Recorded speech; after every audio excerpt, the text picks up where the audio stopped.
Yes, reka twizere ko mumeze neza kandi muri amahoro mwese mukurikira ibiganiro bya TSG Online TV umunsi ku munsi ndetse nuko bwije nuko bukeye.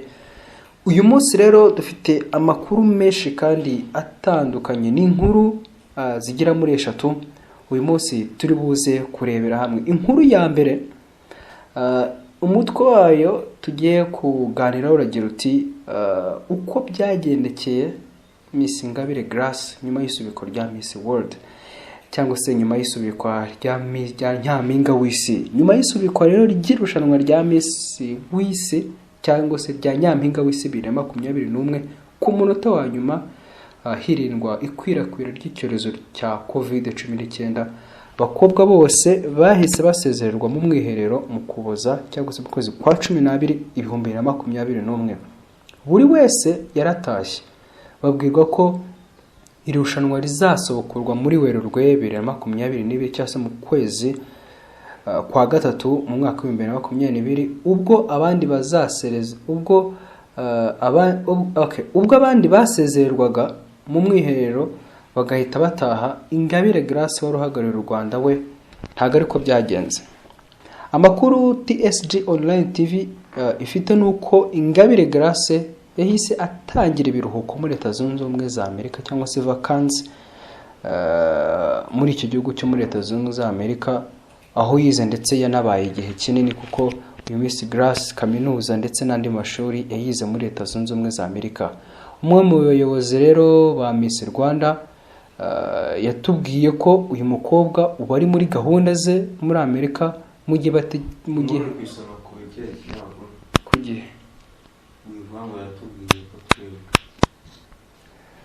umwe mu bayobozi rero ba Miss Rwanda yabwiye igihe ko ubu ngo ari muri gahunda ze muri Amerika mu gihe bagitegereje ko ubuyobozi bwa Miss bwa Nyampinga w'isi babwira igihe iri rushanwa rizasohokurirwa. Ati Ingabire Grace we ari muri gahunda ze muri Amerika, turacyategereje ko irushanwa rya Miss World batubwira gahunda nshya y'irushanwa.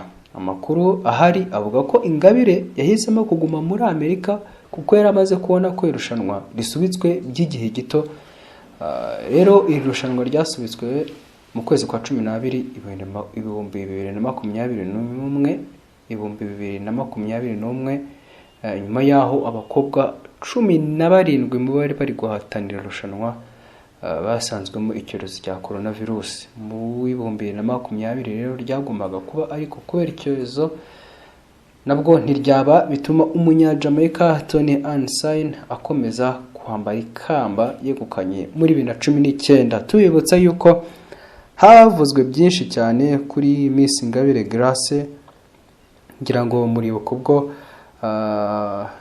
imyambarire ye yacicikanye cyane, ntibyavugwaho rumwe, aho byavuzwe yuko rwose yambitswe ikanzu itari ikwiye yuko yagakwiye kuba rwose ayiserukana mu irushanwa rya Miss Rwanda. Dusimbukiye gato rero mu makuru ari kuvugwa, dusimbukiye gato muri East Africa cyangwa se muri Afrika y'Iburasirazuba. Uyu ni umwe mu ba DJ bari bakunzwe cyane muri iki gihugu, ngira ngo yigeze no gutaramira mu Rwanda rimwe. Umu DJ rero witwa DJ Alex Nderi, akaba yaramenyekanye ku izina rya DJ Lithium mu kuvangavanga imiziki cyangwa se mu DJ Lithium rero wakoraga kuri radio ikomeye cyane yo mu gihugu cyo muri Kenya bita Capital FM.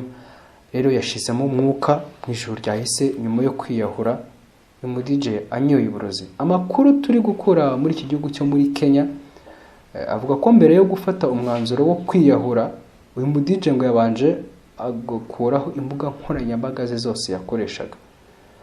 Amakuru rero dukesha na The Standard aravuga ko aho yakoreraga bagerageje kumujyana mu bitaro Nairobi Hospital cyangwa mu bitaro bikuru by'i Nairobi mu murwa mukuru muri Kenya, nyuma yo kumenya ko yanyoye uburozi gusa aza kuhasiga ubuzima. Andi makuru, inkuru rero tugiye gusorezaho ni inkuru iri gucicikana mu mujyi wa Kigali. Abari kujya mu mujyi wa Kigali bagera hariya neza mu mujyi rwagati bari kuhabona imodoka. Iyi rero ni hayindi, ni imodoka izahembwa uzatwara ikamba rya rudasumbwa mu gihugu cy'u Rwanda. Imodoka rero ifite agaciro k'akayabo ka miliyoni 10 izahabwa umusore uzegukana ikamba rya rudasumbwa w'u Rwanda. Yashyizwe rero muri rompwe umujyi wa Kigali mu rwego rwo kwimurikira abaturarwanda, kugira ngo nawe usimbukiye ubutuvugana mu mujyi wa Kigali, aho bakunze kwita Kigali, wayihasanga. Iyi modoka rero yashyizwe muri rompwe mu gitondo cyo kuri uyu wa kane itariki ya 20 muri uku kwezi turimo. Ifite agaciro k'amafaranga rero miliyoni 10 nk'igihembo nyamukuru cyatanzwe n'umuterankunga mukuru wateye inkunga Mr Rwanda cyangwa se rudasumbwa w'u Rwanda. Iyi modoka rero izahembwa umusore uzahiga abandi mu bwoko bwa Toyota Celica. Uretse iyi modoka azanahabwa n'inzu yo kubamo. Ibi byose bikaba bizatangwa na kompanyi rero izatera inkunga irushanwa rya Mr Rwanda. Iyi kompanyi rero ni nayo kompanyi ni nawe muterankunga mukuru w'iri rushanwa. Umuyobozi mukuru rero wa Imanzi Limited ni yateguye rero ni rushanwa. Byiringiro Moses aherutse kubwira itangazamakuru ko batekereje gutegura irushanwa nyuma yo kubona ko ari amarushanwa menshi ateza imbere abakobwa ariko abahungu ntibahabwe umwanya. Moses yavuze ko iri rushanwa ririmo umurongo wo gufasha abasore bajya baserukira u Rwanda, ariko ugasanga nta kintu na kimwe bafashijwe. Ahangaha wenda ashaka kuvuga kuri amwe mu marushanwa agenda aba hanze y'igihugu akitabirwa ndetse n'abasore b'abanyarwanda, ariko ntihagire ikintu na kimwe kizima batahana. Uyu muyobozi rero avuga ko irushanwa rigamije kubahiriza uburinganire, aho umusore n'umukobwa babona amahirwe angana muri irushanwa. Ni irushanwa rero rizabera mu gihugu cy'u Rwanda. Yakomeje anavuga ko abasore rero bazitabira bose bazajyanwa mu itorero ry'igihugu kugira ngo batozwe indangagaciro z'umuco nyarwanda. Ibi ngo bazabikora mu rwego rwo kurushaho gutyaza umusore ufite umuco. Ni igikorwa avuga ko bazakora babifashijwemo na Minisiteri y'Ubumwe bw'Abanyarwanda n'inshingano mboneragihugu.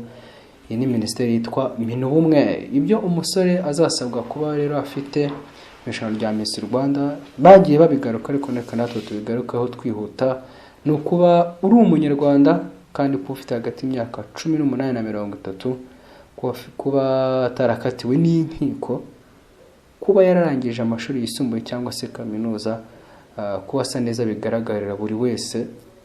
Agomba kuba ari n'umuhungu ufite umuco rero nyarwanda. Ngibyo rero bisabwa kuba rwose bakitabira irushanwa rya Miss Rwanda. Ngira ngo muri kubona amafoto y'ubwiza bw'iyi modoka rwose.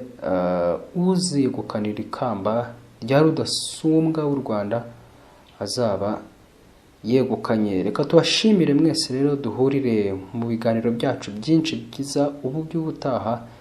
Nitwa Kevin One and Only. Ndabashimiye rero, mugire ibihe byiza.